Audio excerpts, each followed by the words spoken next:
What is going on, golf addicts? DB here. Another week, another sleepers video. Two names. These guys are cheap, man. Cheap and low owned. I'm talking 5%, maybe 6 to 8 max on one guy for the American Express 2023 for all your DFS GPP tournament lineups. You got to have ownership leverage. You got to have upside. You got to have guys that other people aren't rostering, right? You got to have it. So I'm here to deliver that to you every single week. Last week we gave you two. One missed the cut. Robbie Shelton. Screw you. The other one was Chris Kirk, who could have won the freaking thing.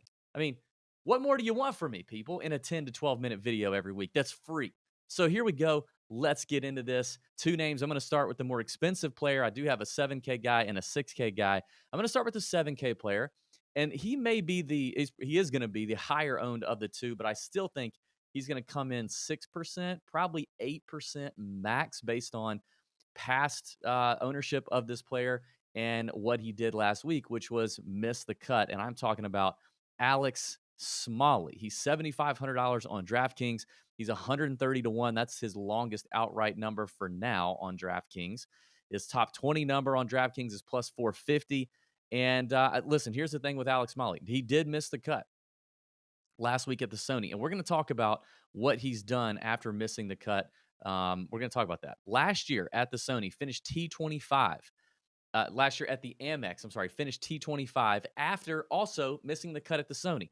And honestly, the strokes gain numbers, we're going to pull up his screen here on Fantasy National in just a second, look at him. But the strokes gain numbers look very identical in last year's Sony as it did this year's Sony. It just looks like a little rust with the flat stick, not as high, not as like peak iron play as we normally see out of him.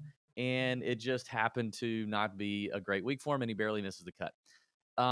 But he's normally a really good iron player. He was 12% at the Sony and missed the cut. It was only his second missed cut of 8 events this new PGA Tour season.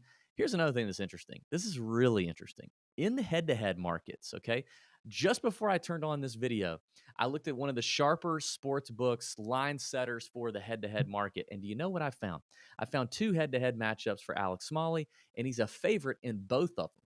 Slight favorite, but opens as a favorite in both of them. It'll be interesting to see if he gets bet to the other side or if he catches more steam and continues to be a favorite from the actual head-to-head bettors. But the books, the sharp book itself made Alex Smalley a favorite over 2 names that are going to be much more popular, and I'm hearing much more about: Will Gordon and Dean Burmester. Very interesting. All right, so the 7K range is chock full of players, right? Here's the comment I want. There's so many names in there, and it doesn't feel like anybody's really going to separate themselves. Give me in the comments here on YouTube, who is your 7K fade? Who's one player in the 7K? Don't be lame and make it, some schmuck. One player in the 7K you're going to say, nah, I'm out on. Drop that in the comments. I'm curious to see what's up. Like the video, subscribe to the YouTube channel if you haven't already. Let's open up Fantasy National and take a look at old Alex Smalley, shall we? Because I want to show you something, especially on his missed cut percentage. Here's Alex Smalley. Plenty long, good ball striker, really good iron player. Here you can see he was owned around 11, 12% at the Sony. Even in the fall when he was crushing, never really cracked the 15% mark, at least in these recent events. And I don't think he's going to do it this week. So does well in easy conditions, does well in moderate to windy conditions. We're going to have moderate conditions this week, if not calm for most of the week. So let's take a look at Alex Smalley. You can see in limited sample size since he's been out on the PGA Tour, just really good off the tee, really good iron player, stereotypical ball striker with really kind of average to slightly below average putting and chipping, but it's not terrible, right?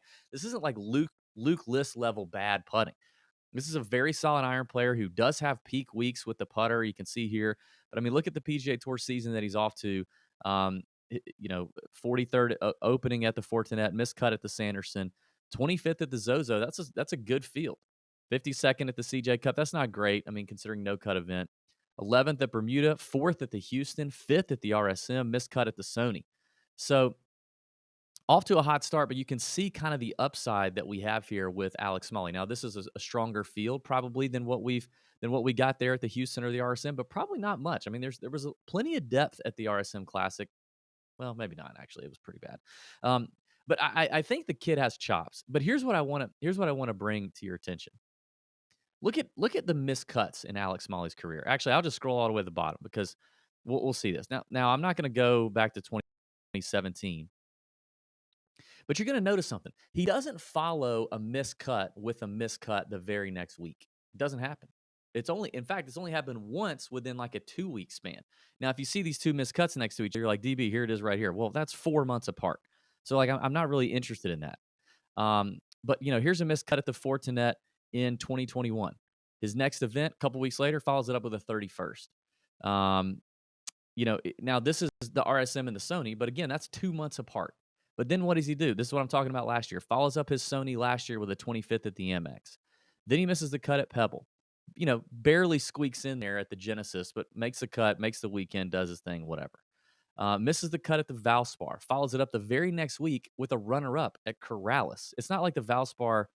I mean, two different courses, I guess, is what it is. Okay, then he goes miscut at Valero. This is the one scenario where I'm saying within a couple weeks he misses the cut. From Valero to RBC Heritage, he followed it up with another miscut. The ball striking still wasn't great, but it wasn't negative. It was just short game got him, right? Miscut at the Wells Fargo, bang, 27th at the Charles Schwab. Miscut at the Memorial, bang, 21st at Canadian. Miscut at Travelers, bang, 16th at John Deere. Miscut at Rocket Mortgage, bang, 13th.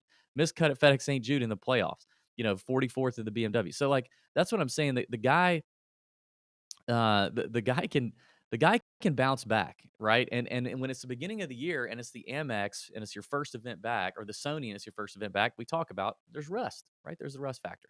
So I'm intrigued by Alex Smalley, and I'm probably going to roster him because I think he's got good upside, and I think people will bounce. And because there's other options in the 7K range that are just sexier. Okay. All right. Before I get to the final play, which is a 6K stud that I think this guy's going to be owned 3%. Maybe he creeps up to 5%. Maybe. Okay. I got to tell you about our friends at Front Nine Coffee. If you're not already drinking the coffee that is made for golfers by golfers, based right here in Augusta, Georgia, local small business, supporting the Tour Junkies, fresh artisan small batch coffee roasted when you order it. After you order it, then it gets roasted. Then it arrives to your door fresh, okay? Fresh and not gassy and not gross. Get you some, okay? I have my own blend. Pat has his own blend. You can check it out on front9coffee.com. Use promo code TJ10. You get 10% off your entire order, and you can continue using that promo code. Front Nine has invested in us. They've supported us now for almost like eight months now. So we would love for you guys, if you like us, if you appreciate what we're doing, and you want to find ways to support us, you can do that by ordering your coffee at Front Nine Coffee and give it a shot. Okay, check that out. All right, now we get to, don't forget to drop your comment, the 7K fade. Now we get to the last guy. $6,900 on DraftKings. Best number is 200-1 outright on MGM. Long shots have won here before. Now, the top 20 I'm really attracted to. He's plus 600, the top 20 on MGM. And the reason I'm really attracted to is because MGM does not do dead heat rules.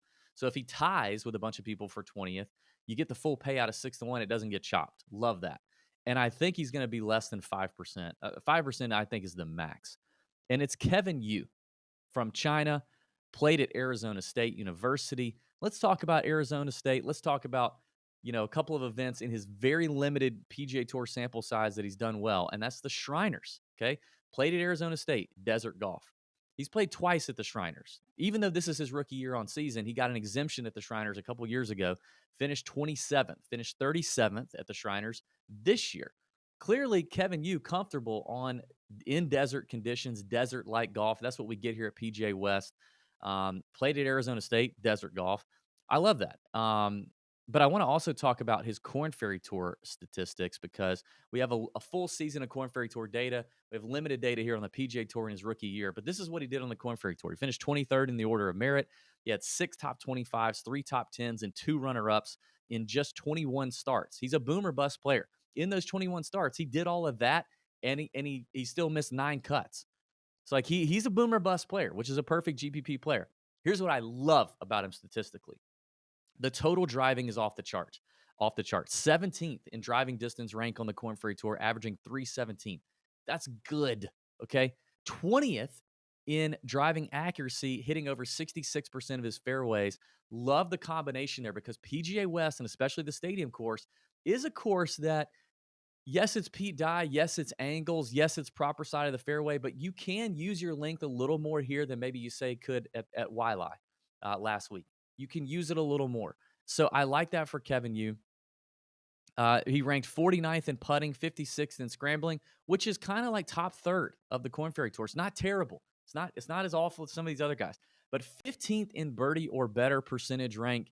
Love that. This guy knows how to go low, which is going to be critical here. You're going to have a winning score probably at 22, 23, 24 under is the winning score. I think Kevin Yu makes a lot of sense. Roster him, consider him at less than 5%. Look, if you put him in 10% of your lineups, I guarantee you'll be double the field. I just think he's a name down there. Coming off of a good finish, too. At the Sony Open, finished 21st, gained 4.2 strokes off the tee, gained strokes putting, which is great to see because the putting's been bad. I mean, it's been bad. But, I mean, this season on the PGA Tour, 19th at the Sanderson, 37th at the Shriners, as I mentioned, 3rd at Bermuda, 54th at the RSM. So chances are he's going to give you a made cut. And he's got a lot of upside. And you get guaranteed 3 rounds out of a birdie maker and a guy who comes in hot. I like it. Let's go, Kevin Yu, 5%. Thanks for watching the video. May your screens be green. Let's have some edge. You got to have ownership leverage in GPPs and tournaments. You got to make sure you got guys rostered that are sub 10%, sub 8, 5% even. You got to get them in there. You can't play all the studs. You can't play all the chalk. Don't do it. Don't be an idiot. And let's get our screens green and to the top of the GPP boards. All right, that's it for me. The Amex 2023. See you next week. All right, see you.